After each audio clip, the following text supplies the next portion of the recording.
a deeper look at our own ideas. So what I'm here to do today is to explain to you the importance of conversation. But not only conversation with those that you know, the first time you meet someone, how do you start up that conversation? Experienced conversationalists understand this. The importance to starting that conversation is making that connection. So you want to have a positive attitude. But there are 4 steps to keep in mind to have a successful conversation, that first time conversation. Step number 1, small talk. So you meet someone, say you're on an airplane or you're on a bus trip and you just happen to be sitting next to them. Maybe you talk about something that is common between the two of you.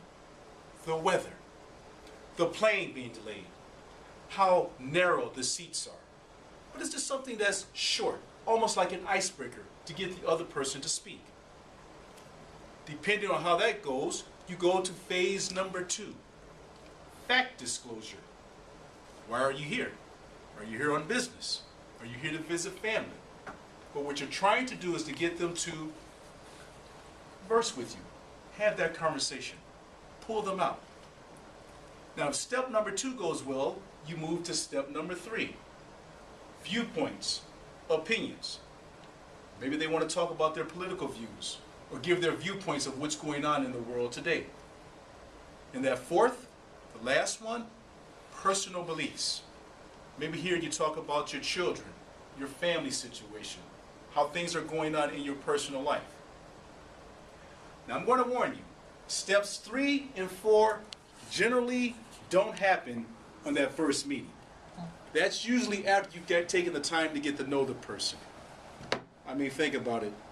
I meet Roz for the very first time. She starts off with small talk. Okay, it's going pretty well. Weather, how's the weather? Weather's nice, it's sunny out. Then she moves on to fact disclosure. Why are you here? Well, I'm a Toastmaster and I'm giving a speech today. And then she hits me with point number 3. Well, you know, I just can't stand the politicians. All those congressmen are some of the worst I've ever in my life seen.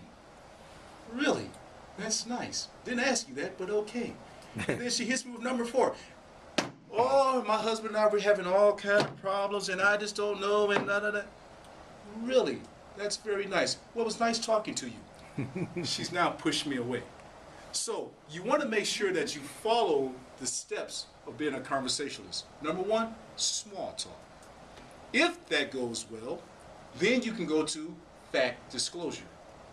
Steps 3 and 4, step 3 being viewpoints and opinion, and step 4 being family beliefs or personal beliefs, those you save when you get to know the individual a little bit better and you're ready to take that next step. Now, after giving you those 4 points, I'm going to do a little role playing. Sister here is going to help us out. We are going to be getting on an airplane. We've never met before. And I'm going to try to strike up a conversation with him. What I'm looking for you, the audience, to do is to take a look to see how well I'm doing. Based on what I just told you, those 4 points, small talk, fact disclosure, am I putting those out? Am I asking open-ended questions which allow the conversation to continue? Or I'm asking yes-no type questions which allows the conversation to just simply die? So without any further ado,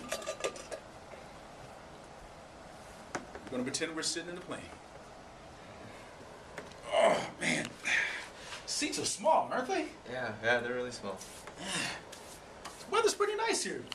Yeah. Where are you from? I'm from Cincinnati. Cincinnati? Oh, yeah? Eagles fan, huh? Sort of. Sort of? Okay.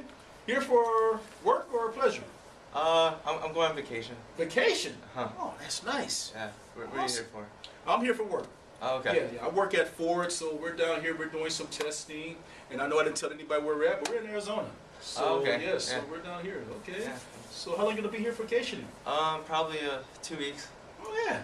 That sounds good. Yeah. Got a nice plan? Any particular places you're looking to hit in particular? Probably the Grand Canyon. Oh, man, that's nice. Yes. Ever been before? No, I haven't. I haven't either, but I hear it is really nice. Yeah. Yeah. I hear it's a real big hole. Oh yeah. It's It's really big. yeah. When you look down, it kind of scares you. Yeah. Okay, that's all right. So 2 weeks, huh? Yeah, 2 Okay. weeks. If you don't mind me asking, what kind of work do you do? I'm let's see, what do I do? I don't know. I don't know. Actually, yeah, I just graduated from college. I'm looking for a job. Oh, okay. Great. What'd you get your degree in? I got my degree in mechanical engineering. Mechanical engineering. Uh-huh. Man, you must be smart. I tell you, I went to college for a few years, but that engineering stuff, that was just too tough. Man. I ended up dropping out after the second year, and I started bumming around just giving speeches all over the place. Yeah, see, cool. Yeah. Yeah, I'm just traveling around before I start working for my whole life. Okay. That's fun. Good chance to do it while you're young. I mean, before you get married and have the responsibility of family. Yeah, that's great. Yes. All right. Okay. Thank you. All right. So now what I would look for, not on the audience, but I'll ask you first, is some feedback on that conversation piece. You seemed really interested in him. Okay. How did you feel? Comfortable. Comfortable? Yeah, I wasn't. Really? Didn't think I was prying too much No, with the... no. Okay. No. Any other feedback? How well did I put into principle? Remember, small talk, so I'm looking for whether anything just to get the conversation going. And then second, once we have that, if I feel that's going well, he smiled, he answered the question, he looked like he was willing to talk. So I look for a little fact disclosure, just to pull him out into the conversation. So it seems like you kind of bounce back and forth or intermingle the facts within the small talk. Okay, good point.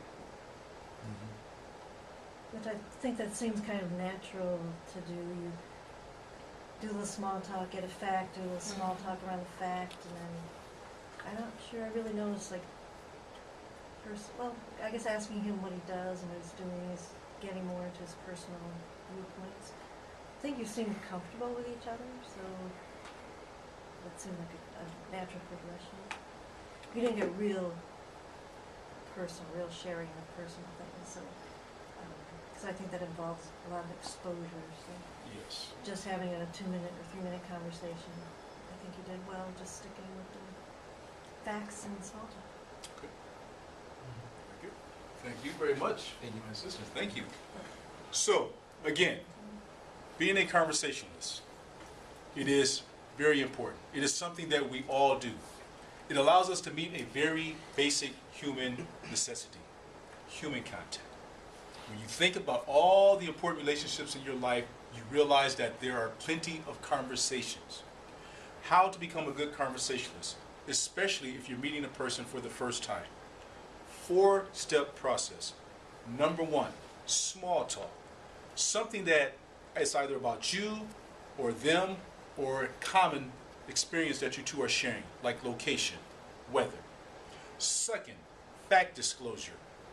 What do you do for a living? Why are you here? Third, viewpoint, opinions. And remember, when you get to the third point, that means you've taken the time to get to know this person a little bit. So it's not the very first time that you have met them. And then the fourth point is personal beliefs. Once you've really taken the time to get to know this person, now you can get into family situations, things that you may feel a little bit more comfortable speaking with them about. But keep in mind that conversation is a vital human characteristic. By practicing these 4 points, we all can become much better conversationalists. Mr. Toastmaster.